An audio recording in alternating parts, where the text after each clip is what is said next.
How to stop sinning. So, understand that the reason that Jesus Christ never ever sinned was because he was identified with his godly nature. And he taught us that we need to be the same thing. He taught that we're all the children of God, that we all come from the light and that type of stuff. So it's like we need to understand that when we have these lower impulses, right, from our lower nature, it's coming from mainly the body and stuff like that, and we tend to be identified with this character that's attached to the body. So, if your name's Susan, Ryan, Brian, whatever your name is, you could be attached to the character that's attached to the body. So when the body wants certain things that go against your higher nature, and you're identified with the body, you think that it's you and that you have to do it. But the thing is, it's not truly you. It's just really just, this lower nature aspect of you. It's really just impulses from the body that you can't overcome if you're identified with the higher nature. Because the thing is, right, when you transcend sin, it's not like, for example, let's say that you deal with lust, right? If you deal with lust, it's not that you just stop thinking that girls are attractive. It's just that you learn that if you do feel like dang, they're attractive, you don't have to simply just start lusting and acting all crazy and stuff like that. If you deal with, like, what's another sin? Envy. You feel me? Let's say you get let's say you get envious towards people.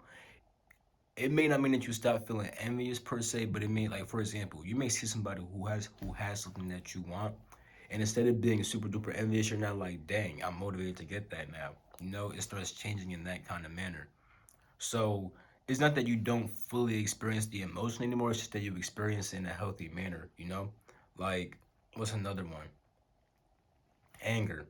Let's say that when you get mad, right? Instead of you getting mad and just taking it out in a super duper crazy way, now you know how to feel it and then use it for your benefit. How to, maybe set boundaries, or how to, maybe start taking action towards what you want or something like that.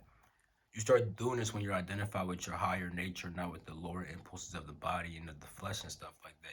That's why it's super important to get identified with your higher nature to really see yourself in your godly aspect. You got to catch that Holy Spirit, like, on some real talk, that will guide you. You know how, like, when you do something wrong and you're like, dang, I know I shouldn't have done that. That's because your higher nature literally knows that.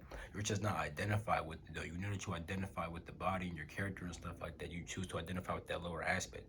And you know that because it's like you be having conversations with that higher part of yourself, and you have a conversation with that higher party, so that you're not identified with that. You make it separate, then you talk to it as a separate being, but instead you can identify with that higher part of yourself and then no longer have that conversation instead just be that higher part of yourself.